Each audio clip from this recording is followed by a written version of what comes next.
Hello everyone, welcome to R Focus media. వీడియోలోకి పోయే ముందు ఛానల్ సబ్స్క్రైబ్ చేయండి, లైక్ చేయండి, కామెంట్ చేయండి. జనసేన అధినేత పవన్ కళ్యాణ్ గారు తెలంగాణలో జూన్ 2 తెలంగాణ ఆవిర్భావ దినోత్సవం రోజున ఓ మీటింగ్ పెట్టుకుంటారు. తెలంగాణ పునర్నిర్మాణ సభ అని చెప్పేసి ఓ సభ పెట్టుకుంటా అని చెప్పేసి అయితే మాత్రం అప్రూవల్ కోసం పోలీస్ డిపార్ట్మెంట్కి గవర్నమెంట్కి రిక్వెస్ట్ పెట్టిండు. అప్రూవల్ రాలే. పవన్ కళ్యాణ్ గారు జూబ్లీస్లో వాళ్ళ ఇంట్లోనే ప్రెస్ మీట్ అయితే పెట్టిండు.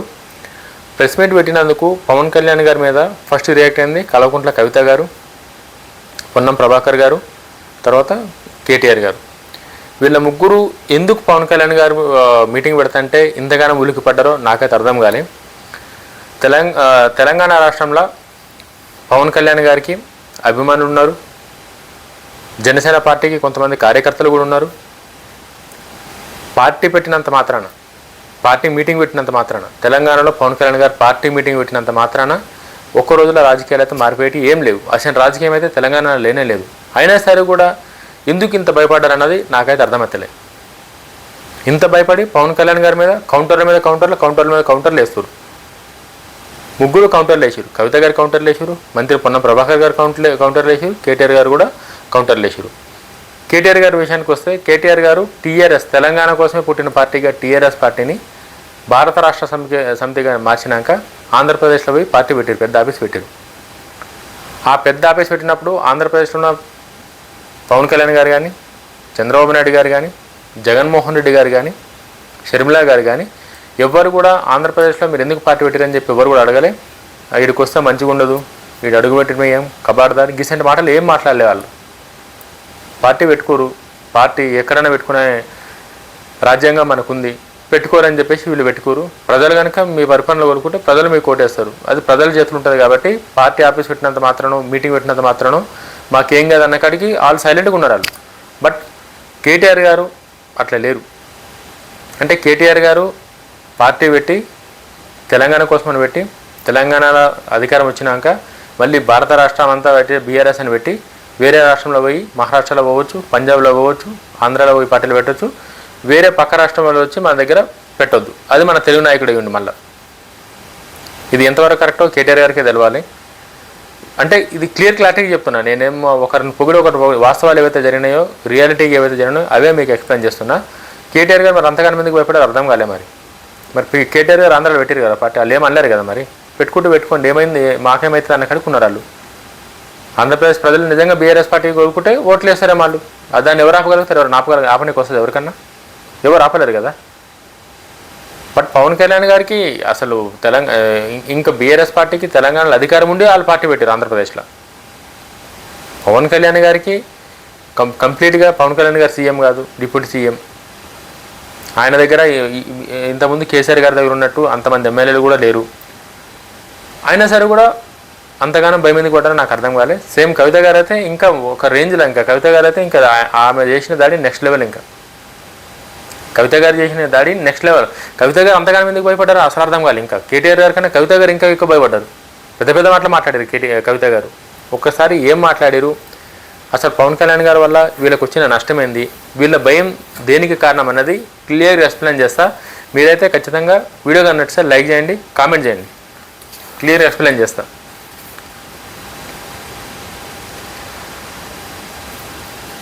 హైదరాబాద్లో పవన్ కళ్యాణ్ గారి నేతృత్వంలో తెలంగాణ నవనిర్మాణ సంకల్ప సభ. ఈ సభ అనేది రాజకీయంగా చాలా పెద్ద దుమారాన్ని లేపింది. దుమారం అంటే దుమారమే. జబ్బకి మొత్తం ఎక్కడెక్కడో ఏదో అంటారు చూడు, ఏదో అయిందన్న కాడికి ఏం లేని వాళ్ళు కూడా వచ్చి ప్రెస్ మీట్లు పెట్టేసేది. ఆ ఒక్క సభ పెడతా అన్నందుకు పవన్ కళ్యాణ్ అనే వ్యక్తి ఒక మీటింగ్ పెడతా అన్నందుకు ఇంతగానో వీళ్ళు నాకు అర్థమవుతలేదు. నాకు ఇప్పుడు మనం బలవంతులమని మనకు తెలిసినప్పుడు అవతల ఎసెంటెడ్ వచ్చినా సరే కూడా మనం బలంగా నిలబడాలి. ఆయన కొడతాడా, తిడతాడా, కొట్లాడతాడా అనేది పక్కన పెడితే మన ధైర్యం మీద మనకు నమ్మకం ఉండేటప్పుడు ఆ ఆపోజిట్లో ఎవరు వచ్చినా సరే కూడా మనకేం పెద్ద బాధ అనిపించదు. మనకి చూసుకుందాం ఎడిగైతే అడగనట్టు ఉంటుంది. బట్టి అట్లా లేదు. ఈయన అట్లా సీన్ అంతా రివర్స్. పవన్ కళ్యాణ్ గారిని చాలా బలవంతులను చేశారు. వీళ్ళందరూ ప్రెస్ మీట్లు పెట్టి కౌంటర్లు ఇచ్చి పవన్ కళ్యాణ్ గారిని ఉన్నదానికన్నా ఇంకా బలవంతులను చేశారు. ఒక్క మీటింగ్తో పవన్ కళ్యాణ్ గారు ఇంత అటెన్షన్ని ఇంత దాన్ని గ్రాప్ చేశారంటే పవన్ కళ్యాణ్ గారు ఆలోచన ఏంది, ఆ మీటింగ్ అమ్మడు ఆలోచన ఏంది, వీళ్ళ భయం ఏందన్నది మాట్లాడుకుందాం. ఆంధ్రప్రదేశ్ రాష్ట్ర ఉప ముఖ్యమంత్రిగా ఉన్న పవన్ కళ్యాణ్ గారు తెలంగాణ ఆవిర్భావ దినోత్సవం జూన్ 2 సందర్భంగా ఈ మీటింగ్ నిర్వహించడంపై తెలంగాణకు చెందిన అటు అధికార పార్టీ మంత్రి పొన్నం ప్రభాకర్ గారు, ఇటు ప్రతిపక్ష పార్టీ బీఆర్ఎస్ తెలంగాణ రాష్ట్ర నాయకులు కేటీఆర్ గారు, కల్వకుంట్ల కవిత గారు తీవ్ర స్థాయిలో విరుచుకుపడ్డారు. నిజంగానే వీళ్ళు తీవ్ర స్థాయి అంటే తీవ్రమైన స్థాయిలోనే విరుచుకుపడ్డారు. పవన్ కళ్యాణ్ ఒక వ్యక్తికి ఇంతగానం భయపడాల్సిన అవసరం లేదని చెప్పి నేను అనుకున్నాను మొన్నటిదాకా. అంటే ఏముందిలే పెట్టుకుంటూ ఏముంది అని అన్నక్కడికి అనుకున్నా, కానీ దానికి కూడా ఎంత భయపడతారని చెప్పేసి మాత్రం వీళ్ళ ప్రెస్ మీట్లు తెలిసిన చూసినాకనే నాకు అర్థమైంది. అంత పవన్ కళ్యాణ్ గారు అంత ఇంపాక్ట్ చేయగలరా? పవన్ కళ్యాణ్ గారు వెంబడి ఎన్డీఏ ఉండొచ్చు, బీజేపీ పార్టీ ఉండొచ్చు, నేను కాదంటలేను. మరి ఇంతగానో అటెన్షన్ చేస్తానని చెప్పి అయితే ఎక్స్పెక్ట్ చేయలేదు. ఈ ముగ్గురు నాయకులు పవన్ కళ్యాణ్ను ఎందుకు టార్గెట్ చేశారు, వాళ్ళ అభ్యంతరాల వెనుకున్న కారణాలు అన్నది కూడా మీకు ఇప్పుడు క్లియర్ ఎక్స్ప్లెయిన్ చేస్తాను. అంటే ఏమనుకుండా ఉండొద్దని చెప్పి కూడా కాదు, ఖచ్చితంగా రాజకీయాలు ఉండేటప్పుడు ప్రతిదానికి ప్రతి విమర్శలు ఉంటాయి. అట్లనే వీళ్ళ ముగ్గురు కూడా అభ్యంతరాలు ఏవైతే వ్యక్తం చేశారో, మంత్రి పొన్నం ప్రభాకర్ గారు కావచ్చు, కేటీఆర్ గారు కావచ్చు, కవిత గారు ఏవైతే అభ్యంతరాలు చేశారో దాని వెనక ఏముందో కూడా మీకు ఎక్స్ప్లెయిన్ చేస్తాం. కవిత గారు మాట్లాడిందంటే ఫస్ట్ కవిత గారు స్టార్ట్ చేశారు కాబట్టి కవిత గారి నుంచి పోదాం. కవిత గారు ఫస్ట్ మాట్లాడిందంటే ఫస్ట్ మీ ప్రాంతాన్ని మీరు చూసుకోండి, తర్వాత మా ప్రాంతానికి మీరు వచ్చి ఏమైనా చేయాలనుకుంటే చేయొచ్చు అన్నక్కడికి కవిత గారు సింపుల్గా ఒక సెటర్ అయితే వేసారు, గట్టి సెటర్ అయితే వేసారు. రాజధాని లేని వారు నవనిర్మాణం చేస్తారా? ఆంధ్రప్రదేశ్ రాష్ట్రానికి రాజధాని లేదు, మీరు నవనిర్మాణం అని చెప్పేసి తెలంగాణలో మీరు చేస్తారా?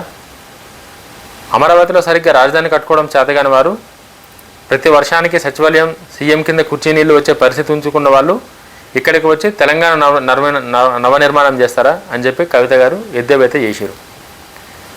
కవిత గారు చాలా పెద్ద మాటలు మాట్లాడారు. కవిత గారి స్థాయి కన్నా పెద్ద మాటలేమని చెప్పేసి నాకు అనిపించింది. అది ఎందుకు అనిపించిందంటే, కవిత గారు వర్షాకాలం వస్తే వర్షం వస్తుందని చెప్పేసి మాట్లాడారు కదా కవిత గారు. అదే వర్షాకాలం వస్తే హైదరాబాద్ పరిస్థితి ఏందని మనందరికీ తెలిసిందే. అదే వర్షాకాలం వస్తే హైదరాబాద్లో ట్రాఫిక్ ఎట్లుంటుంది, రోడ్ల మీద నీళ్ళు ఎట్లుంటాయి, మన సచివాలయం ముంగట, మన సెక్రటరియట్ ముంగట ఆ వరద ఎట్లొస్తుందో అవన్నీ మనకు తెలుసు. ప్రకృతి పరంగా కొన్ని వచ్చినప్పుడు దానికి ఇవ్వడం చేయలేడు. అక్కడ పవన్ కళ్యాణ్ గారున్నా, చంద్రబాబు నాయుడు గారున్నా, కేసీఆర్ గారున్నా, రేవంత్ రెడ్డి గారున్నా, నాయకులతో సంబంధం లేకుండా ప్రకృతి వైపరీత్యాలు వచ్చినప్పుడు దానికి ఎవరేం చేయలేరు. అది కవిత గారికి మరి తెలుసా తెలియదని నాకు తెలియదు. ఎందుకంటే వర్షాకాలం వచ్చినప్పుడు మనం లైవ్లో చూస్తాం కాబట్టి హైదరాబాద్లో రోడ్ల పరిస్థితి, డ్రైనేజీల పరిస్థితి ఎట్లా కొట్టుకుపోతాయి ఏందన్నా మన కళ్ళ కట్టినట్టు చాలాసార్లు చూసినాం మనం. అంటే మనం హైదరాబాద్ తక్కువ చేస్తలేం. అది వర్షాకాలం ఆ ప్రకృతి అట్లా కంటిన్యూస్గా వానలోకి పడేటప్పుడు ఎవరేం చేయలేరు. దానికి ఎవరేం చేస్తారు? నాయకులు ఎవరేం చేయలేరు దానికి. మొన్న దుబాయ్, అంత పెద్ద దుబాయ్, పెద్ద వర్షాలు వచ్చినాయి, కొట్టుకోపోయింది ఎక్కడక్కడ. అది అభివృద్ధి చెందిందే కదా. ఏమైంది ఆ దుబాయ్కి? కార్లు ఏ వంటి కొట్టుకోపోయినాయి మొత్తం. కవిత గారు మాట్లాడాల్సింది కరెక్ట్ పాయింట్ టు పాయింట్ మాట్లాడితే బాగుంటుండే, కానీ ఈ పాయింట్ విషయంలో కవిత గారు మాట్లాడేది మాత్రం కరెక్ట్ కాదని చెప్పి నాకు అనిపించింది. ఫస్ట్ ఆఫ్ ఆల్ వర్షాకాలంలో వర్షాలు వచ్చినప్పుడు ఖచ్చితంగా ప్రాబ్లమ్స్ వస్తాయి. ప్రతి స్టేట్లో, ఇండియాలో ఉన్న ప్రతి స్టేట్లో ప్రాబ్లమ్స్ వస్తాయి. ఒక ఆంధ్రప్రదేశ్ అని కాదు, ఒక తెలంగాణ అని కాదు. ఎందుకంటే ఆ సీజన్ అసెంటిది. వర్షాకాలం వచ్చినప్పుడు వర్షాలు అట్లా పడతాయి, గట్టి కంటిన్యూస్గా పడినప్పుడు ఉన్న నీరు తేలికోవాలి. సడన్గా ఖచ్చితంగా నిలబడతారు. రోడ్ల మీద నిలబడుతుంది, లోపల ఉన్న నీరు లోపల ఉంటుంది. దానికి ఎవరేం చేయలేరు. దానికి ప్రకృతితో వచ్చిన దానికి ఎవరేం చేయలేరు. కవిత గారు తెలుసుకుంటే మంచిగా ఉండేమని చెప్పి నాకు అనిపించింది. వైద్యం కోసం ఇప్పటికే హైదరాబాద్కైనా విభజన జరిగి ఇన్నేళ్ళు అవుతున్నా ఏపీ నేతలు ప్రజలు వైద్యం కోసం ఇప్పటికీ హైదరాబాద్ ఆసుపత్రులపై ఆధారపడుతున్నారని, ముందు మీ ప్రజలకు కావాల్సిన కనీస వసతులు అక్కడ కల్పించుకోవాలని హితవు పలికారు. విభజన జరిగి 12 ఏళ్ళు అయినా సరే కూడా ఇంకా హైదరాబాద్కే వస్తారు హాస్పిటల్కి చూపించుకునేకి. రాజకీయ నాయకులే కావచ్చు, ప్రజలే కావచ్చు, చాలామంది ఇంకా హైదరాబాద్లోకి వస్తారని చెప్పేసి కవిత గారు మాట్లాడారు. దానికి నేను ఎట్లా రియాక్ట్ కావాలనో కూడా నాకు అర్థమవుతుంది. హాస్పిటల్ చూపించుకోనికి గిట్టంగా హైదరాబాద్ వస్తే దాన్ని కూడా కవిత గారు పాయింట్అవుట్ చేస్తారని చెప్పేసి అంటే ఇంకా నేను దానికోసం ఏం మాట్లాడడానికైతే నాతో నా మాటలు లేవు. ఎందుకంటే అది ఎమర్జెన్సీ. ఎవరికి ఎక్కడ బాగుంటుందంటే హైదరాబాద్లో బాగుంటుందంటే హైదరాబాద్ పోతారు, వేరే దగ్గర బాగుంటుందంటే వేరే దగ్గరికి పోతారు. దాన్ని కూడా కవిత గారు ఈ సిచ్యువేషన్లో పవన్ కళ్యాణ్ గారి మీటింగ్ కోసం ప్రజల అవసరాలను కూడా ఆమె అట్లా మాట్లాడారు అని చెప్పేసి అంటే వాళ్ళేం ఇక్కడికి వచ్చినాక వాళ్ళకి ఫ్రీగా ట్రీట్మెంట్ చేసి పంపిస్తలేరు కదా. వాళ్ళ తన పైసలు ఉన్నాయి, కార్పొరేట్ హాస్పిటల్స్ ఇక్కడ ఉన్నాయి, వస్తారు, పైసలు పెట్టుకుంటారు, వాళ్ళ ట్రీట్మెంట్ వాళ్ళు చేసుకుని పోతారు. కవిత గారు ఏం ఫ్రీగా చేపిస్తలేరు కదా. అక్కడ కవిత గారు కానీ తెలంగాణ రాష్ట్రానికి కానీ వచ్చిన నష్టం అయితే ఏం లేదు. ఏమన్నా నష్టం ఉందా? వాళ్ళకి ప్రాబ్లం ఉంది. ప్రాబ్లం క్లియర్ చేసుకునే వాళ్ళు అడికి నీటికి వచ్చారు, ప్రాబ్లం క్లియర్ చేసుకుని పోయారు, పైసలు పెట్టుకుని పోయారు, ఖర్చు పెట్టుకొని వాళ్ళకి ఏదైతే ప్రాబ్లం ఉందో క్లియర్ చేసుకుని. దానికి తెలంగాణ రాష్ట్రానికి ఏమన్నా సంబంధం ఉందా? కవిత గారు అది ఎందుకు ఆ పాయింట్ ఎందుకు మాట్లాడారో ఇప్పటికి అర్థం కాలేదు. అంటే ఒకటే రోజులు అన్ని గానం కావాలంటే అయితాయా? ఇప్పుడు ఇక్కడ ఉన్నాయి 12 ఏళ్ళ క్రితం వచ్చినాయి. ఈడున్న హాస్పిటల్స్ ఇవన్నీ 12 ఏళ్ళ క్రితం వచ్చినాయి. ఇవన్నీ ముందు నుంచి ఉన్నాయే కదా. ఇక్కడ హైదరాబాద్ సిటీ అనేది ఒక గొప్ప సిటీ కాబట్టి, ముందు నుంచి ఇక్కడ ఉన్నాయి కాబట్టి ఈడ ఉన్నాయి, ఈడ సీనియర్ డాక్టర్స్ ఉన్నారు, ఆ ఫెసిలిటీస్ ఉన్నాయి కాబట్టి వాళ్ళు ఇక్కడికి వచ్చారు. దాన్ని కూడా కవిత గారు పాయింట్అవుట్ చేశారంటే, కొంతమంది ముంబై పోతారు, తెలంగాణకి నుంచి కొంతమంది ముంబై పోతారు. అంటే ఇక్కడ తెలంగాణలో ఏం లేనట్ట. వాళ్ళకున్న సమస్యను బట్టి, వాళ్ళకున్న డాక్టర్ సజెషన్ బట్టి ఏడైతే వాళ్ళకి సెట్ అవుతుందో ట్రీట్మెంట్ ఆడికి సజెస్ట్ చేయడంలో తప్పేముంది, వచ్చి చేయించుకోవడంలో తప్పేముంది.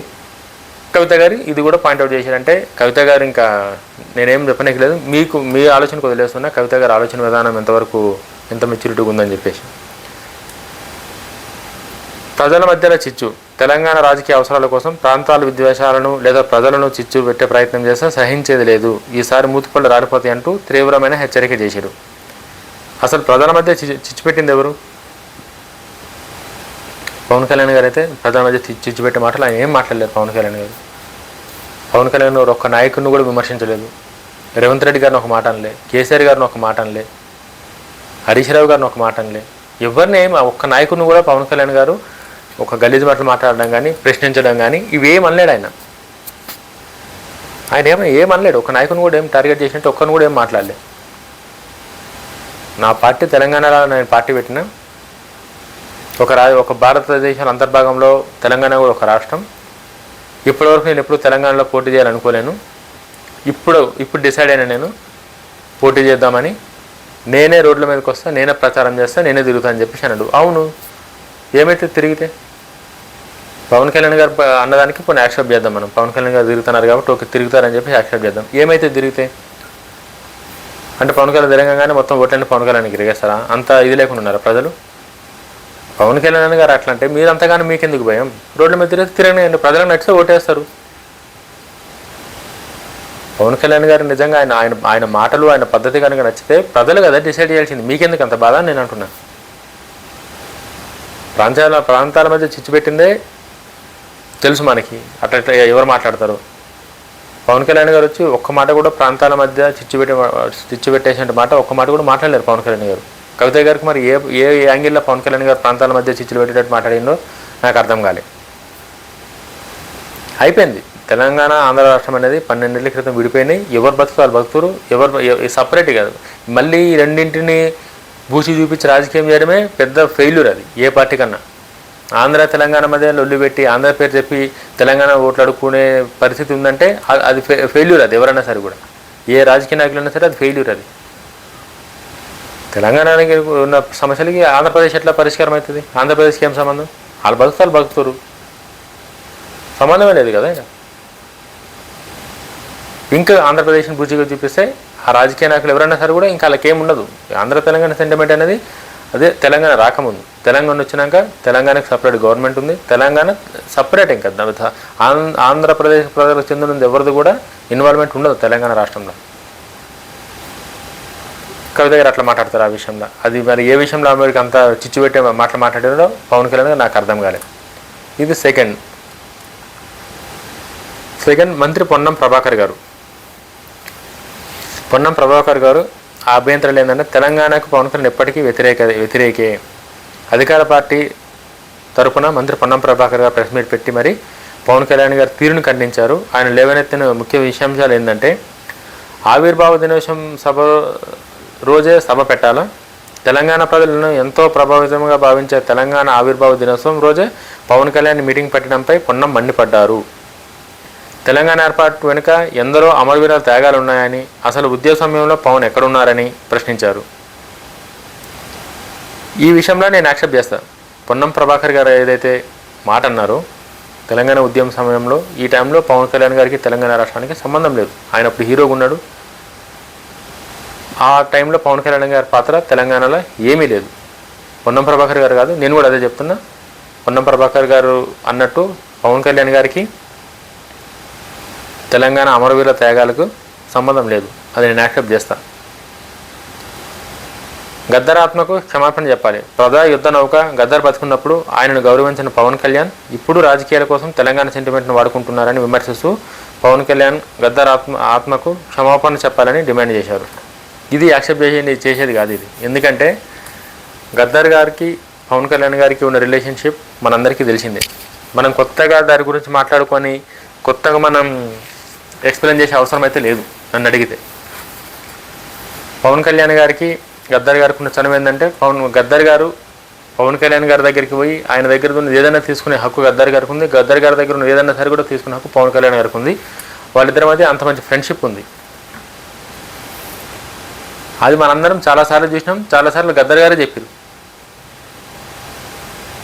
మరి ఏ పాయింట్ ఆఫ్ వ్యూలో పొన్నం ప్రభాకర్ ఈ మాట మాట్లాడారో కానీ నాకు అర్థం కాలే. బట్ పవన్ కళ్యాణ్ గారిది గద్దర్ గారిది చాలా హెల్దీ రిలేషన్షిప్, చాలా హెల్దీ ఫ్రెండ్షిప్. వాళ్ళిద్దరికీ చాలా మంచి సంబంధాలు ఉండే. అదే పవన్ కళ్యాణ్ గారు చెప్పారు. వాళ్ళిద్దరికి ఉన్న రిలేషన్ ఏదైతే ఉందో పవన్ కళ్యాణ్ గారు అదే చెప్పారు. దాంట్లో తప్పు పట్టే అంత మాట అయితే పవన్ కళ్యాణ్ గారి దిక్కించి అయితే నేను వినలే. ఆయన మాట్లాడింది ఆయన ఎవరిని కూడా కించపరిచేటట్టు మాట్లాడు, ఎవరినైతే కూడా తక్కువ మాట్లాడలే. బట్ వీళ్ళకి భయం ఏందనేది అర్థమవుతలేదు. పెయిడ్ ఆర్టిస్ట్ తెలంగాణ ఇప్పటికి అన్ని రంగాలు అభివృద్ధి చెందుతోంది. ఇక్కడ పవన్ కళ్యాణ్ గారు ఒక పెయిడ్ ఆర్టిస్ట్ లాగా వ్యవహరిస్తూ అనవసర వ్యాఖ్యలు చేస్తున్నారని, ఆయన ఎప్పుడూ తెలంగాణకు వ్యతిరేకమని పొన్నం ప్రభాకర్ గారు స్పష్టం చేశారు. పవన్ కళ్యాణ్ గారు రాష్ట్రం విడిపోయినందుకు నేను 11 రోజులు అన్నం కూడా తినలేనని చెప్పేసి ఒక మీటింగ్లో పవన్ కళ్యాణ్ గారు చెప్పారు. అది వాస్తవం. అది పవన్ కళ్యాణ్ గారు అన్నమాట వాస్తవం. దాన్ని పొన్నం ప్రభాకర్ గారు ఖండించడం కూడా వాస్తవమే. కరెక్ట్గానే స్పందించారు.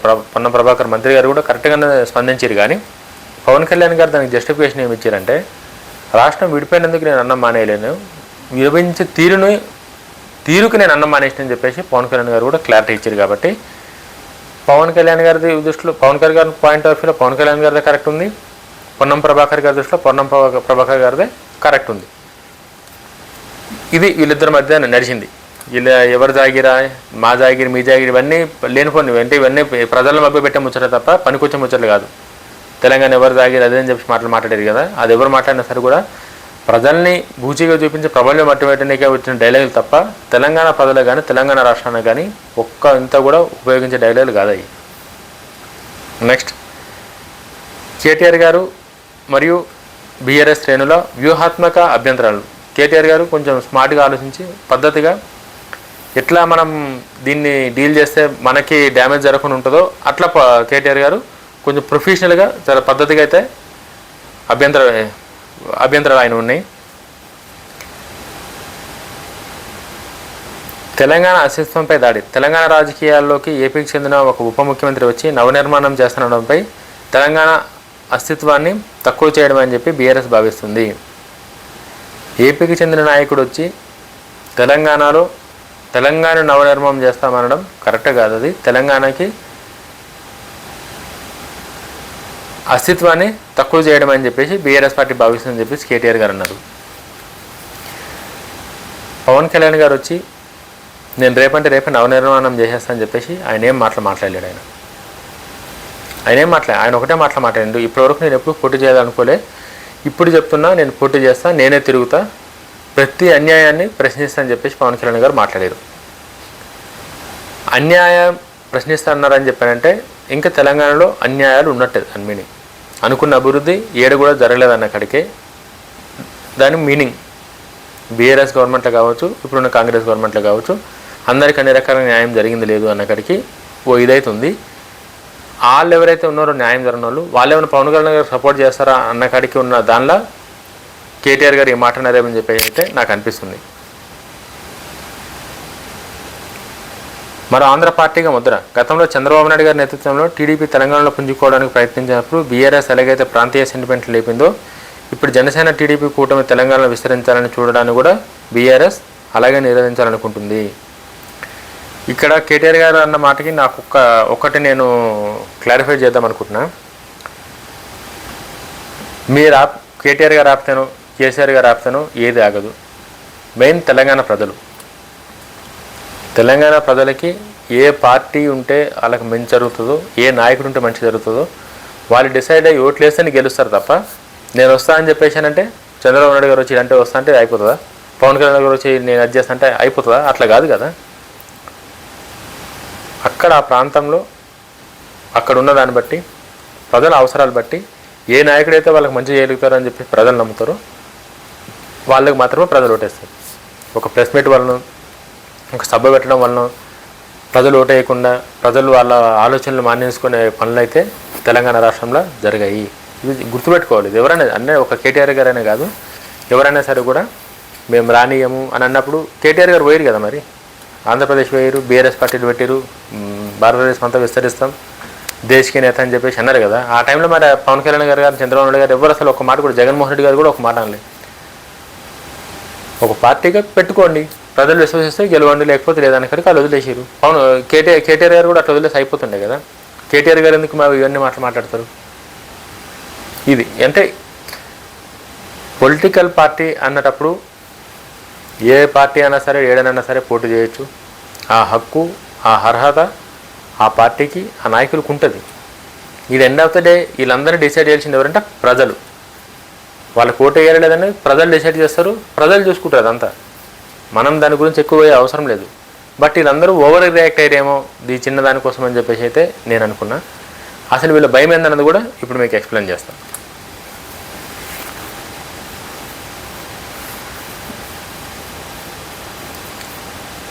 వీరంతా పవన్ కళ్యాణ్ గారిని టార్గెట్ చేయడానికి అసలు కారణాలు ఏందని చెప్పేసానంటే ఎన్డీఏ విస్తరణ, ఎన్డీఏ బీజేపీ పార్టీ విస్తరణ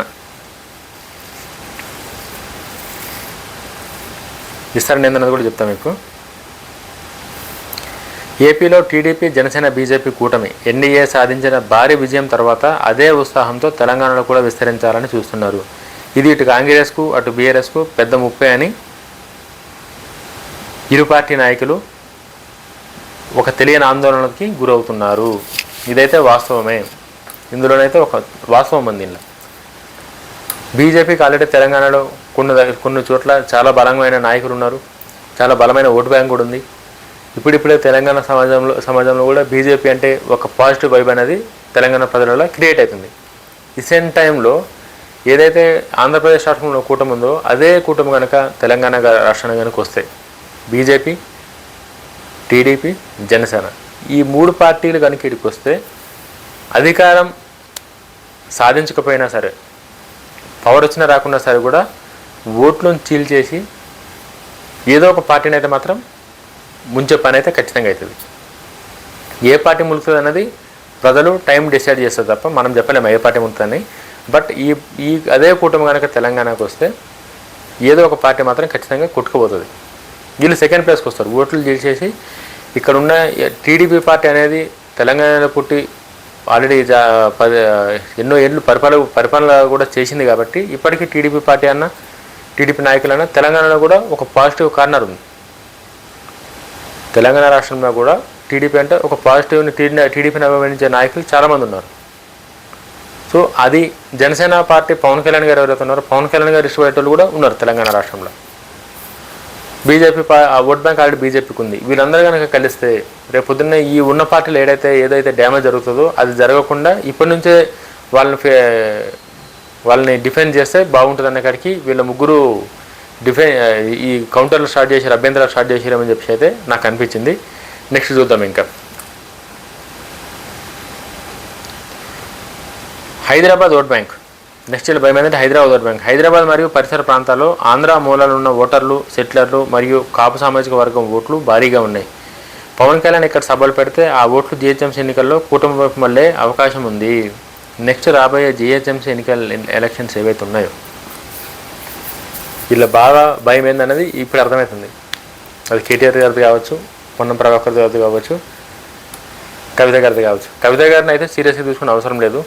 ఆమె పార్టీకి క్యాండిడేట్లు ఎవరు ఉన్నారో కూడా ఇంకెప్పటిదాకా తెలియదు కాబట్టి ఓకే, ఆమె ఒక పార్టీ అధ్యక్షురాలుగా ఆమె విమర్శించవచ్చు, అభ్యంతరాలు కూడా తెలియజేయచ్చు. బట్ ఇక్కడ జిహెచ్ఎం సెలక్షన్లో సెటిలర్స్ ఇక్కడ ఉన్నారు కాబట్టి చాలామంది ఎప్పటి నుంచో ఈయనే సెటిల్ అయి ఉన్నారు కాబట్టి వాళ్ళ ఓటు బ్యాంక్ కావచ్చు, కాపు ఓటు బ్యాంక్ కావచ్చు. ఇవన్నీ జిహెచ్ఎంసీ ఎలక్షన్స్లో కనుక పాజిటివ్గా మారి బీజేపీకి కనుక ఆ ఓట్ బ్యాంక్ వెళితే వీళ్ళ బలం తగ్గిపోతుందని చెప్పి వీళ్ళ భయం. లాస్ట్ టైం బండి సంజయ్ గారు ఉన్నప్పుడు జిహెచ్ఎంసీ ఓ రేంజ్లో గెలిచింది జిహెచ్ఎంసీ ఎలక్షన్లో. సేమ్ అట్లనే కనుక ఇప్పుడు జరిగితే నెక్స్ట్ రాబోయే ఎన్నికల ముందు ఈ పార్టీకి చాలా పెద్ద ప్రాబ్లం అవుతుందన్న ఒక దాంతో ఈ రెండు పార్టీలు అభ్యంతరం వ్యక్తం చేసిన అన్నది ఒక ఇది. Telangana sentiment reactivation. తెలంగాణలో ప్రస్తుతం కాంగ్రెస్ పార్టీ అధికారంలో ఉంది, బీఆర్ఎస్ బలహీనపడింది. ఇలాంటి సమయంలో పవన్ కళ్యాణ్ లాంటి ఆంధ్ర ముద్ర ఉన్న నేతను టార్గెట్ చేయడం ద్వారా మళ్ళీ తెలంగాణ సెంటిమెంట్ను వాడుకొని తమ రాజకీయ పటిష్టతను నిలుపుకోవాలని రెండు పార్టీలు భావిస్తున్నాయి. ఇది నాకైతే ఇది గొప్ప విషయం అని అయితే అనిపిస్తలేదు. ఎందుకంటే ఆంధ్ర పార్టీ కావచ్చు, ఆంధ్ర పార్టీ అయితే ఏమవుతుంది, తెలంగాణను ఏమైనా డ్యామేజ్ చేసే పని చేసిందా జనసేన పార్టీ? ఆంధ్రప్రదేశ్లో ఉంది, తెలంగాణలో కూడా ఉంటుంది. ఇప్పుడు కాంగ్రెస్ పార్టీ బీజేపీ పార్టీలు ఏవైతే ఉన్నాయో ఇండియాలో చాలా రాష్ట్రాలు ఉన్నాయి కదా, అప్పుడు లేని అభ్యంతరం ఇప్పుడు ఎందుకు? ఒకవేళ తెలంగాణలో జనసేన పార్టీ ఉన్నా సరే కూడా పార్టీలు ఉన్నది ఎవరు? తెలంగాణ నాయకులు ఉంటారు, తెలంగాణ రాష్ట్రానికి చెందిన ప్రజలు ఉంటారు. కాబట్టి తెలంగాణకు అన్యాయం జరిగే పని అయితే ఏ నాయకుడు కూడా చేయడు. తెలంగాణ రాష్ట్రంలో పుట్టి తెలంగాణలో ఒక పార్టీలో జాయిన్ అయిన తర్వాత తెలంగాణకి డ్యామేజ్ జరిగే పని అయితే ఏ కార్యకర్త కానీ ఏ నాయకుడు కానీ చేయరు. ఒకవేళ పవన్ కళ్యాణ్ గారు తెలంగాణలో సీట్లు అలొకేట్ చేసినప్పుడు ఓట్ బ్యాంక్ ఆధారంగా ఎవరికి ఎన్ని సీట్లు ఇవ్వాలని చెప్పేసి ఒక పక్కా ప్రణాళికతో కనుక సీట్లు అవన్నీ డివైడ్ చేసి పోటీ కనుక చేస్తే ఖచ్చితంగా ఒకవేళ గెలుపొందిన నాయకులు ఎవరైనా ఉంటే ఒకవేళ గెలిస్తే ఖచ్చితంగా పవన్ కళ్యాణ్ గారు చెప్పినట్టు తెలంగాణకి ఇంత కూడా అన్యాయం జరిగే పని అయితే ఎవరు చెయ్యలేరు.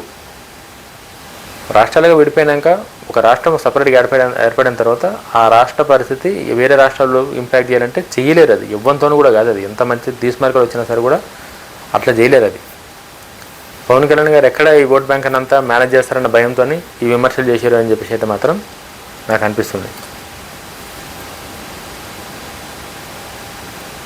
పవన్ కళ్యాణ్ కేవలం ఏపీకే పరిమితం కాకుండా హైదరాబాద్ కేంద్రంగా తెలంగాణ రాజకీయాల్లో కింగ్ మేకర్ లేదా బలమైన శక్తిగా ఎదగాలని చూస్తున్నారు. అందుకే ఇక్కడ స్థానిక పార్టీలైన కాంగ్రెస్, బీఆర్ఎస్ కలిసికట్టుగా పవన్ కళ్యాణ్ గారిని తెలంగాణ వ్యతిరేకిగా చిత్రీకరిస్తూ అడ్డుకునే ప్రయత్నాలు చేస్తున్నారు. నాకు ఇది అర్థమైంది ఏంటని చెప్పి అంటే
మెయిన్ వీడియోలో కంటిన్యూ చేద్దాం. ఇప్పుడు 1 minute.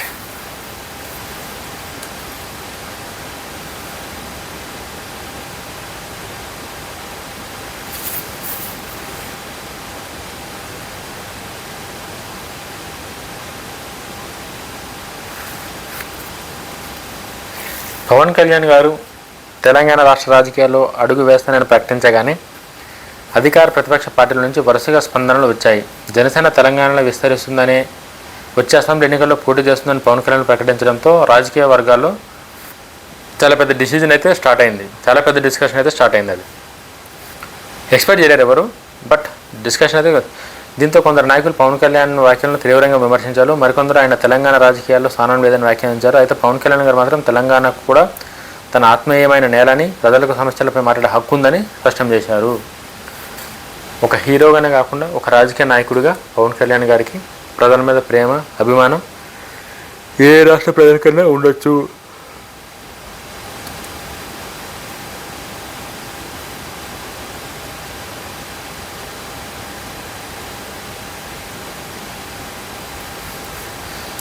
ప్రజలు విశ్వసిస్తే ఎవరైనా సరే, ఎక్కడి నుంచైనా సరే పోటీ చేయొచ్చు, గెలవచ్చు, రాజకీయం చెయ్యొచ్చు.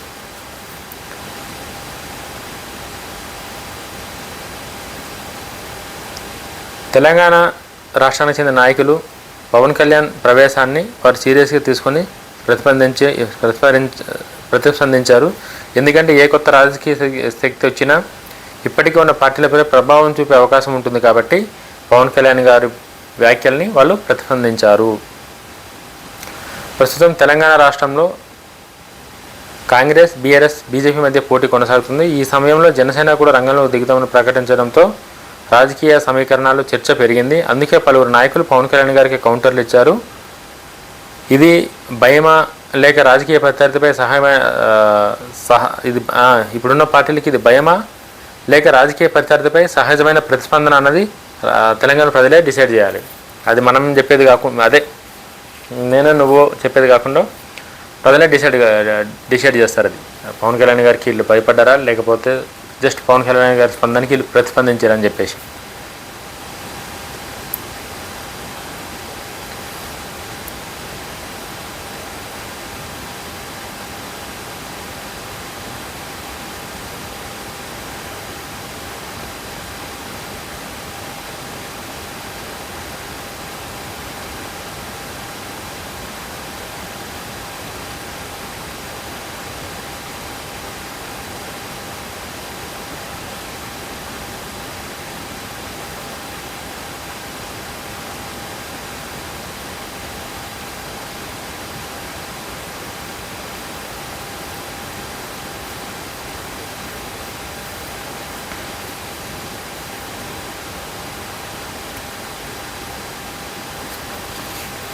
ఇప్పుడు పవన్ కళ్యాణ్ గారు తెలంగాణ రాష్ట్రంలో ఎటువంటి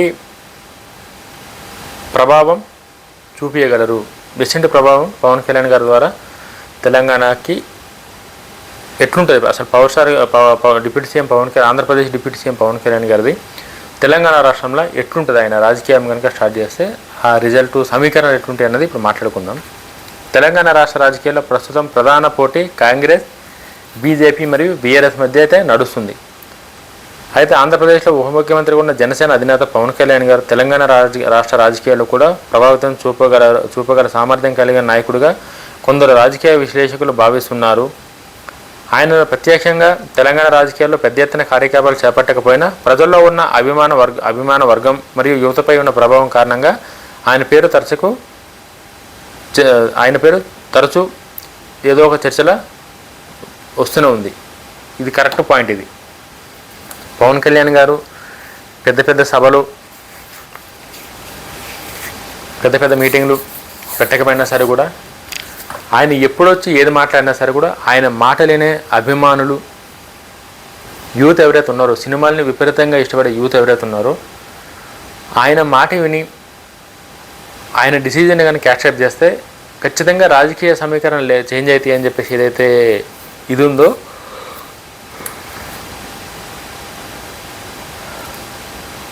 ఆ ఇంపాక్ట్ వల్ల ఇప్పటికీ పవన్ కళ్యాణ్ గారు ఏదైనా మీటింగ్ పెడతాంటే ఇప్పటికీ రెడీగా ఉన్నారు. పవన్ కళ్యాణ్ గారి వల్ల జరిగే డ్యామేజ్ ఏది కూడా జరగనీయకుండాకే ఇప్పుడున్న పార్టీలు అయితే రెడీ ఉన్నాయి. పవన్ కళ్యాణ్ తెలంగాణలో ముఖ్యంగా యువత, మధ్యతరగతి వర్గాలు, సినీ అభిమానుల్లో మంచి గుర్తింపు ఉంది. సినీ నటుడిగా సంపాదించుకున్న ప్రజా ఆదరణ ఆయన రాజకీయంగా కూడా కొంత బలాన్ని ఇస్తుంది. తెలంగాణ రాష్ట్ర ఉద్యమం సమయంలో ఆయన చేసిన కొన్ని వ్యాఖ్యలు తెలంగాణ ప్రజల ఆత్మగౌరవాన్ని గౌరవించిన తీరు పట్ల ఆయనకు కొంత పాజిటివ్ అభిప్రాయమే ఉంది. ఖచ్చితంగా పవన్ కళ్యాణ్ గారి గురించి నెగిటివ్గా మాట్లాడేంత అంటే తెలంగాణ రాష్ట్రం కోసం పవన్ కళ్యాణ్ గారు ఎప్పుడూ నెగిటివ్గా మాట్లాడలేడు. తెలంగాణ ప్రజలు బాధపడేటట్టు కానీ తెలంగాణ ప్రజలు ఇబ్బంది పడేటట్టు పవన్ కళ్యాణ్ గారు ఇప్పటిదాకా ఇప్పుడు కూడా మాట్లాడలేడు. ఆయన ఇప్పుడు తెలంగాణకు సపోర్ట్గానే మాట్లాడిండు. తెలంగాణ అంటే నాకు ఆయనకు కూడా ఒక తెలంగాణ ఉద్యమ స్ఫూర్తి, తెలంగాణలో ఉన్న ఆ డేరింగ్ అవన్నీ నాకు నచ్చినాయి అని చెప్పేసి పవన్ కళ్యాణ్ కూడా చాలా సందర్భాలు చెప్పారు. కాబట్టి పవన్ కళ్యాణ్ గారిని చెడ్డగా చూపించడానికే చాలా తక్కువ ఛాన్సెస్ ఉన్నాయి. మధ్యతరగతి మిడిల్ క్లాస్ ఉండేటోళ్ళు కావచ్చు, పవన్ కళ్యాణ్ గారిని సినిమాలు అభిమానించేటోళ్ళు కావచ్చు, సినిమా ఇండస్ట్రీకి చెందిన వారు కావచ్చు, వీళ్ళందరి దగ్గర కూడా పవన్ కళ్యాణ్కి ఒక మంచి పాజిటివ్ వైబ్ ఉంది. అది ఏమైనా ఇంపాక్ట్ చేస్తుంది అన్నక్కడికైతే మాత్రం చిన్న టెన్షన్ అయితే ఉంది ఇప్పుడున్న పార్టీలలో. అయితే తెలంగాణలో ప్రభావం చూపడం అనేది కేవలం ప్రజాదరణతో సాధ్యమయ్యే విషయం కాదు. రాష్ట్ర రాజకీయాలపై నిరంతరం దృష్టి, బలమైన నాయకత్వ బృందం, గ్రామస్థాయి నుంచి క్యాడర్, స్పష్టమైన రాజకీయ కార్యాచరణ ఇవన్నీ అవసరం.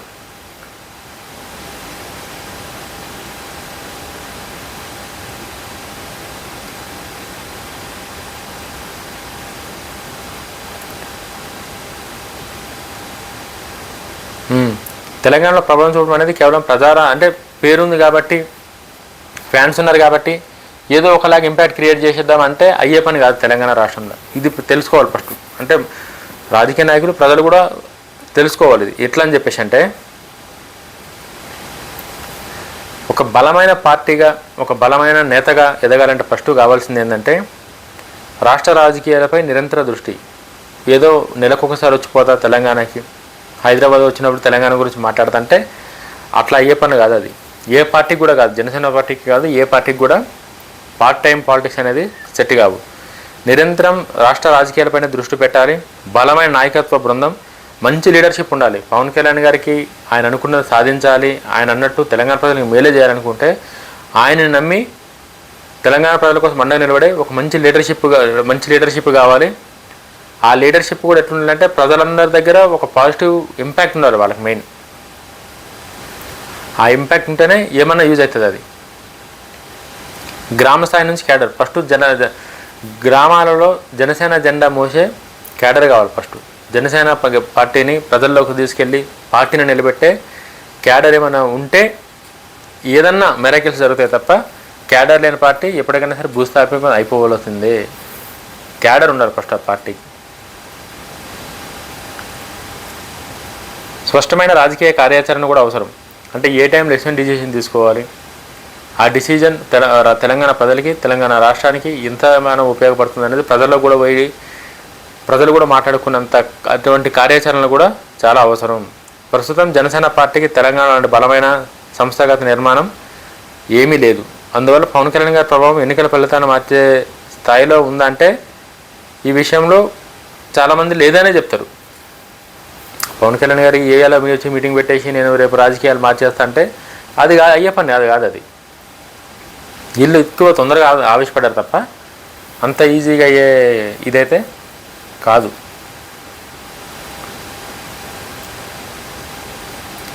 మరోవైపు బీజేపీతో పవన్ కళ్యాణ్ స్నేహపూర్వక సంబంధాలు తెలంగాణ రాష్ట్ర రాజకీయాల్లో ఆయన ప్రాధాన్యతను పెంచే అవకాశం కల్పిస్తున్నాయి. ముఖ్యంగా పట్టణ ప్రాంతాల్లో, యువ ఓటర్లో మరియు మార్పు కోరుకున్న వర్గాల్లో ఆయన ప్రచారం చేస్తే కొన్ని నియోజకవర్గాల్లో ప్రభావం చూపే అవకాశం ఉంది.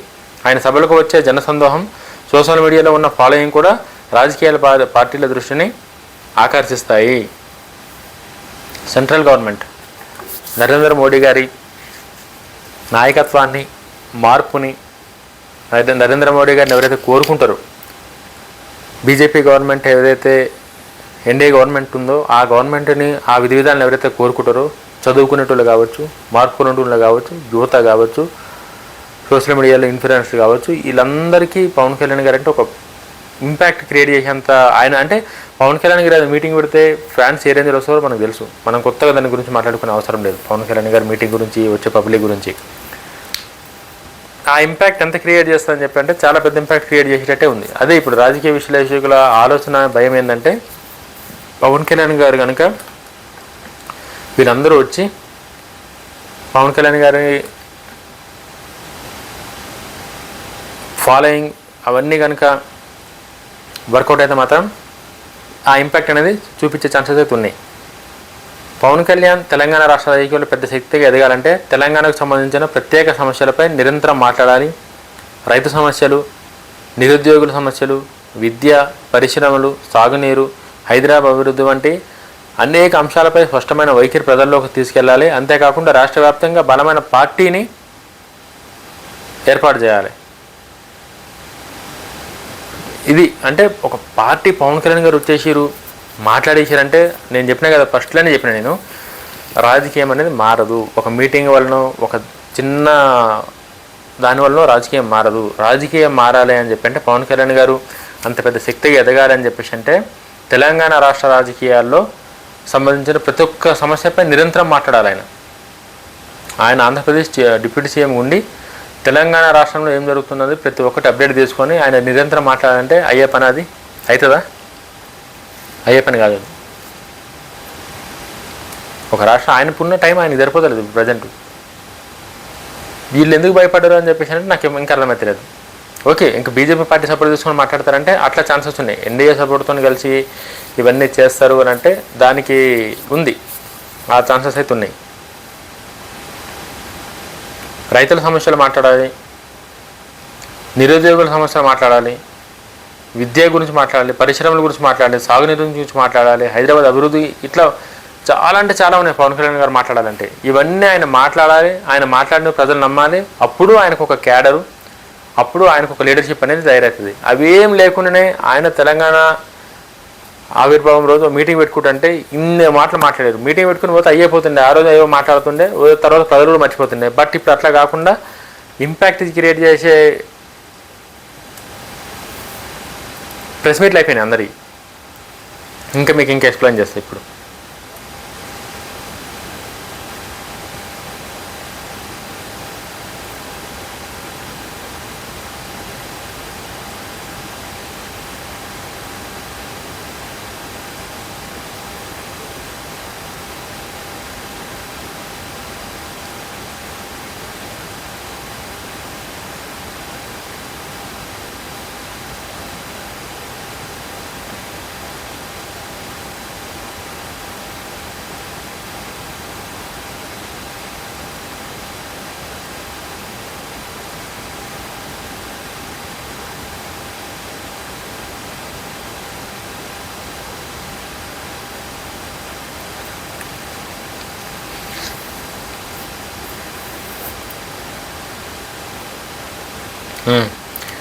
తెలంగాణ రాష్ట్రంలో పవన్ కళ్యాణ్ సభ పెడితే ఆ సభ ప్రభావం ఎంతవరకు చూపించగలదనేది ఇప్పుడు మీకు ఎక్స్ప్లెయిన్ చేస్తాను.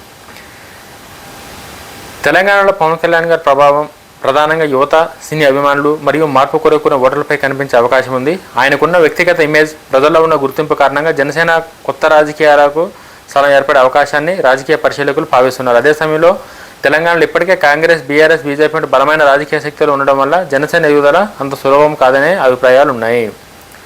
ఒక ఆంధ్రప్రదేశ్ పార్టీగా ముద్రుండి, మనకు తెలిసిందే జనసేన పార్టీ ఆంధ్రప్రదేశ్ పార్టీ అని చెప్పి ఒక ముద్రుండి తెలంగాణలో రాజకీయం చేయాలంటే మెయిన్ ప్లస్ పాయింట్స్ ఏంటంటే యువత, సినీ అభిమానులు, మార్పు కోరుకున్న ఓటర్లు, వాళ్ళు మాత్రమే ప్రజెంట్ జనసేన పార్టీకి సపోర్ట్ చేసేటట్టు ఉన్నారు. ఆయనకున్న personal image, as a hero image ఏదైతే ఉందో ప్రజల్లో గట్టిగా ఉంది. ఆ కారణంగా జనసేన పార్టీ కొత్త రాజకీయ స్థలం ఏర్పడే రాజకీయ అంటే ఒక పార్టీగా ఎస్టాబ్లిష్ చేసుకునే స్కోప్ అయితే ఉంది పవన్ కళ్యాణ్ గారికి. ఒక జనసేన అధినేతగా, జనసేన పార్టీ నాయకుడిగా ఎస్టాబ్లిష్ చేసే ఇదైతే ఉంది. బట్ బీఆర్ఎస్, కాంగ్రెస్, ఇప్పుడైతే కాంగ్రెస్, బీఆర్ఎస్, బీజేపీ వంటి బలమైన పార్టీలు ఉండడం వల్ల జనసేన పార్టీ ఎదుగుదల ఏదైతే ఉందో అది అంత సులభం కాదు. అది గుర్తుపెట్టుకోవాలి ఫస్ట్. రాజకీయ పార్టీ నాయకులు ఎవరైతే వచ్చి ఊరికే పవన్ కళ్యాణ్ గారు చెప్పంటారో అంత ఈజీ కాదు అది. పవన్ కళ్యాణ్ సభ వల్ల తెలంగాణ రాష్ట్ర రాజకీయాల్లో 3 ప్రధాన మార్పులు చోటు చేసుకునే అవకాశం ఉంది. పవన్ కళ్యాణ్ గారు మీటింగ్ పెడితే ఏమేం చేంజెస్ అవుతాయో, ఏం ప్రభావితం చేయగలదో ఇప్పుడు ఎక్స్ప్లెయిన్ చేస్తాను. మొదటిది, జనసేనకు తెలంగాణలో కొత్త క్యాడర్ నిర్మాణం ప్రారంభమవుతుంది.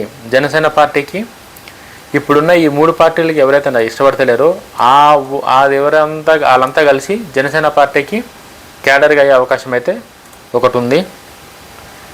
రెండవది, ముఖ్యంగా హైదరాబాద్, ఖమ్మం, నల్గొండ వంటి ప్రాంతాల్లో ఆయన అభిమానులు రాజకీయంగా సమీకరించే ప్రయత్నం బలపడుతుంది. రెండవది ఏంటంటే, హైదరాబాద్, ఖమ్మం, నల్గొండ ప్రాంతాల్లో పవన్ కళ్యాణ్ గారి అభిమానులు ఎవరైతే ఉన్నారో రాజకీయంగా సమీకరించే ప్రయత్నం ఖచ్చితంగా బలపడుతుంది. ఈ 3 ఏవైతే ఉన్నాయో ఈ జిల్లాలలో రాజకీయ సమీకరణాలన్నీ మారుతాయి మరియు ప్రతిపక్ష ఓట్ల సమీక్షపై కొత్త చర్చ మొదలవుతుంది. ఈ ఓట్లు సీల్ చేసేది ఏదైతే ఉందో అదైతే మాత్రం ఖచ్చితంగా ఒక ఇంపాక్ట్ అయితే క్రియేట్ చేస్తుంది. అయితే పవన్ కళ్యాణ్ తెలంగాణ ప్రవేశం వివాదాలకు కూడా దారితీసింది. ఆయన వ్యాఖ్యలపై కాంగ్రెస్, బీఆర్ఎస్ నేతలు తీవ్రంగా స్పందించారు. తెలంగాణ రాష్ట్ర ఆత్మగౌరవం, ప్రాంతీయ భావోద్వేగాల అంశాలు ప్రస్తావించు పలువురు నాయకులు ఆయన విమర్శించారు. మనం ఫస్ట్లో మాట్లాడుకున్నట్టు పవన్ కళ్యాణ్ గారు ఎవరిని ఏమనలేరు, తెలంగాణ రాష్ట్రాన్ని ఏమనలేరు, తెలంగాణ ప్రజలను ఏమనలేరు. ఎవరు మనోభావాలు దెబ్బతీసి మాట్లాడితే పవన్ కళ్యాణ్ గారు మాట్లాడలేరు. వీళ్ళు విమర్శలు చేశారంటే చేసారు, ఇంకా ఏదో ఒకటి చేయాలి కాబట్టి మళ్ళీ ఏం చేయకపోతే ఏం బాగుండదు అన్నక్కడికి విమర్శలు చేయాలి కాబట్టి విమర్శలు చేశారు తప్ప పవన్ కళ్యాణ్ గారు వచ్చి ఒక్కరోజు ఇట్లా మీటింగ్ పెట్టంగానే రాష్ట్ర రాజకీయాలు తలకిందులు అవుతాయి అని చెప్పి అయితే మాత్రం అనుకోవద్దు. అయినప్పటికీ పవన్ కళ్యాణ్ సభ ఒక విషయాన్ని స్పష్టం చేసింది. జనసేన ఇకపై కేవలం ఆంధ్రప్రదేశ్గా పరిమితమైన పార్టీగా కాకుండా తెలంగాణలో కూడా రాజకీయ ప్రత్యామ్నాయంగా ఎదగాలని ప్రయత్నిస్తుంది. ఈ ప్రయత్నం ఎంతవరకు ఫలిస్తుందో రాజకీయ స్థానిక సంస్థల ఎన్నికలు, జీహెచ్ఎంసీ ఎన్నికలు మరియు తదుపరి అసెంబ్లీ ఎన్నికల్లో స్పష్టమవుతుంది. పవన్ కళ్యాణ్ గారు ప్లాన్ ఆఫ్ యాక్షన్ ఏదైతే ఉందో అది కరెక్ట్గానే ఉంది. ఆ ప్లాన్ ఆఫ్ యాక్షన్ ఏదైతే ఉందో ఆ ప్లాన్ ఆఫ్ యాక్షన్ ప్రకారం కనుక పనిచేస్తే నెక్స్ట్ రాబోయే జీహెచ్ఎంసీ ఎలక్షన్స్ కావచ్చు, జీహెచ్ఎంసీ ఎలక్షన్ల తర్వాత అసెంబ్లీ ఎలక్షన్లు కావచ్చు, అప్పుడు అసలు ఆ పార్టీ ఎంతవరకు మనుగడ చెందగలదు, తెలంగాణలో ఎన్ని దినాలు ఉండగలదు, ఉంటే ఆ పార్టీకి ఇన్ఛార్జ్ ఎవరు ఉంటారు, ఉన్న క్యాడర్ని ఎవరు కాపాడగలరు, చాలా అంటే చాలా క్యాలిక్యులేషన్స్ ఉంటాయి రాజకీయాలలో. సో అవన్నీ చూసి ఇంకెంతవరకు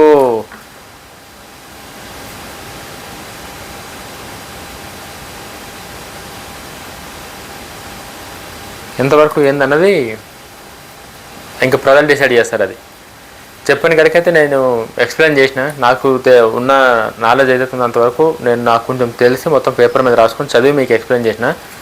పవన్ కళ్యాణ్ గారు వచ్చినప్పుడు ఊరికే ఇట్లా పవన్ కళ్యాణ్ గారు వచ్చేసారు ఏదో చేస్తారు అదే అనే ఆ టెన్షన్ కాకుండా వస్తే రాని ఏడికైతే అక్కడికైతే తర్వాత చూసుకుందాం.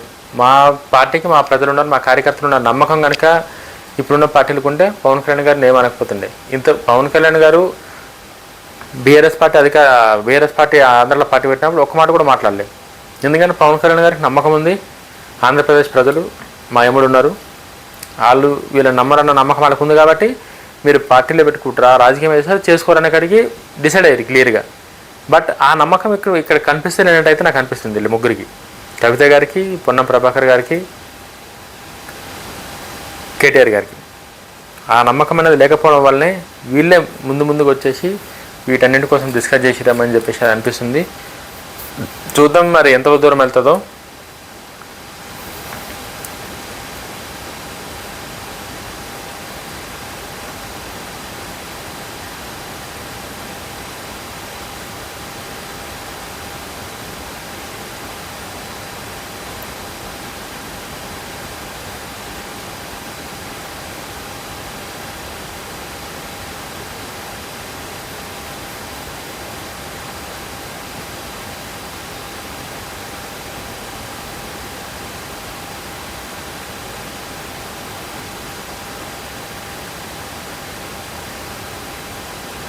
ఇప్పుడు ఫైనల్ పాయింట్, ఒక ఇంపార్టెంట్ పాయింట్.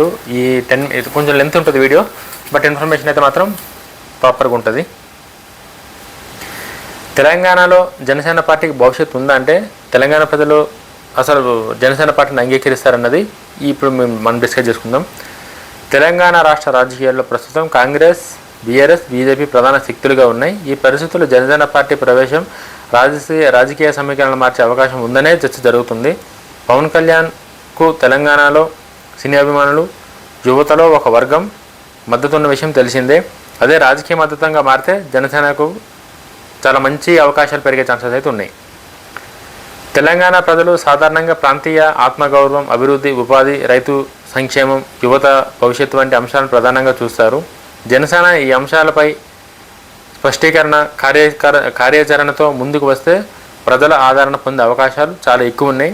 కేవలం పవన్ కళ్యాణ్ వ్యక్తిగత ఇమేజ్ మాత్రమే కాకుండా గ్రామ స్థాయి నుంచి నాయకత్వం, పార్టీ నిర్మాణం, స్థానిక సంస్థలపై పోరాటంగా గనుక చేయగలిగితే జనసేన పార్టీ కూడా తెలంగాణలో ఒక కీలకంగా మారే ఛాన్సెస్ అయితే ఉన్నాయి. జనసేనకు మరో బలం ఏమిటంటే 2 రాష్ట్రాల ప్రజల మధ్య సాన్నిహిత్యం గురించి పవన్ కళ్యాణ్ గారు తరచుగా మాట్లాడడం. ఇది నిజంగానే పవన్ కళ్యాణ్ గారికి చాలా ప్లస్ పాయింట్ అని చెప్పాలి. ఇది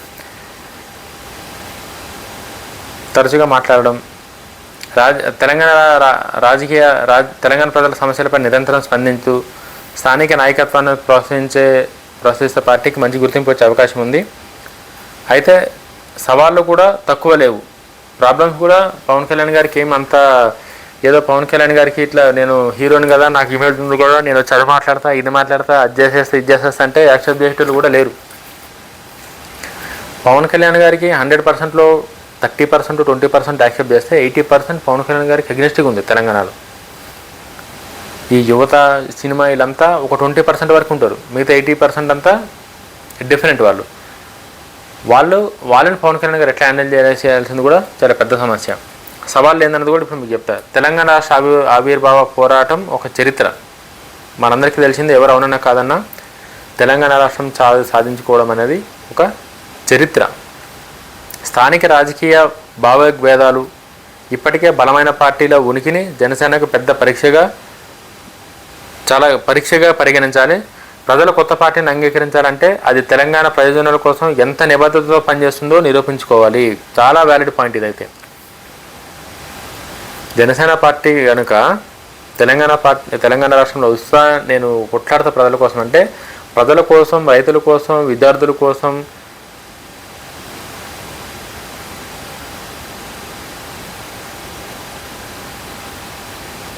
కోసం, ఎంత కష్టపడుతుంది, ఏం చేస్తుందనేది చెప్పి ప్రజలు నమ్మించగలిగితేనే ఆ పార్టీకి ఇవన్నీ నిరూపించుకోవాల్సి వస్తుంది. ప్రజల కోసం నేను నిలబడుతున్నాను అనేది నిరూపించుకునే పరిస్థితి, ఇంపాక్ట్ చాలా ఎక్కువ ఉంటుంది.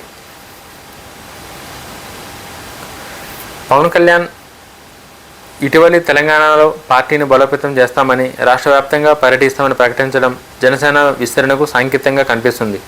పార్టీ ఇప్పటికే సభ్యత్వ నమోదు కార్యక్రమాలు, సంస్థాగత బలోపేతం పైన దృష్టి పెట్టినట్లు నివేదికలు సూచిస్తున్నాయి. మొత్తానికి తెలంగాణ ప్రజలు జనసేనను అంగీకరిస్తారా లేని ప్రశ్నకు ఇప్పుడే ఖచ్చితమైన సమాధానం చెప్పడం కష్టం. కానీ ప్రజల సమస్యలపై నిరంతరం పోరాటం, బలమైన నాయకత్వం, స్పష్టమైన తెలంగాణ విజన్ను చూపించగలిగితే తెలంగాణ రాజకీయాల్లో ప్రభావవంతమైన శక్తికి ఎదిగే అవకాశం ఉంది. పవన్ కళ్యాణ్ గారు కనుక నిజంగానే తెలంగాణ ప్రజల కోసం, వాళ్ళ అవసరాల కోసం కనుక పనిచేస్తే కనుక ఖచ్చితంగా ఒక జనసేన పార్టీ ఒక మంచి ఇంపాక్ట్ క్రియేట్ చేసే ఛాన్సెస్ అయితే ఉన్నాయి. తెలంగాణ రాష్ట్ర రాజకీయాల్లో మంచి ఇంపాక్ట్ కన్నా పెద్ద ఇంపాక్ట్ క్రియేట్ చేసే ఛాన్సెస్ ఎక్కువ ఉన్నాయి. చాలా పెద్ద ఇంపాక్ట్ క్రియేట్ చేసే ఛాన్సెస్ అయితే ఉన్నాయి. అది ఎంత ఇంపాక్ట్ ఏందన్నది పవన్ కళ్యాణ్ గారు తీసుకున్న నిర్ణయాలపైన, ఆయన సెలెక్ట్ చేసే నాయకులపైన ఆధారపడి ఉంటుందని చెప్పేసి అయితే నేను అనుకుంటున్నా. ఎందుకంటే అంత ఈజీ కాదు. తెలంగాణ రాష్ట్రంలో నెగ్గుకు రావాలి, తెలంగాణ రాష్ట్ర ప్రజల్ని మెప్పుపరచాలంటే తూపు మాటలు చెప్తే కాదు, వాస్తవాలకు దగ్గరగా ఉంటారు తెలంగాణ ప్రజలు. తెలంగాణ ప్రజలతో విశ్వాసంతో ఉంటారు.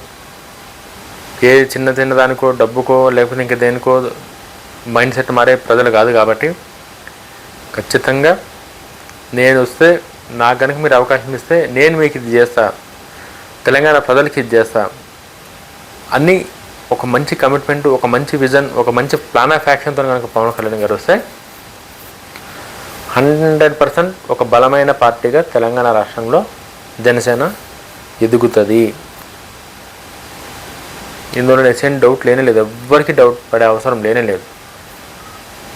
ఆ సామర్థ్యం పవన్ కళ్యాణ్ గారికి ఉందని నేను అనుకుంటున్నా. పవన్ కళ్యాణ్ గారు బీజేపీతో పాటు టీడీపీ పార్టీలు ఉన్నారు కాబట్టి వాళ్ళ సూచనలు తీసుకొని ఎంతవరకు ప్రభావితం చేయగలదు, ఎంతవరకు వాళ్ళని ఇంప్రెస్ చేయగలడో మనం చూడాలి. ఇంకా ఎంత దాకా అవుతుందో. వీడియో మీకు ఎట్లా అనిపించిందో లైక్ చేయండి, కామెంట్ చేయండి, ఛానల్ ఖచ్చితంగా సబ్స్క్రైబ్ చేయండి. జై హింద్.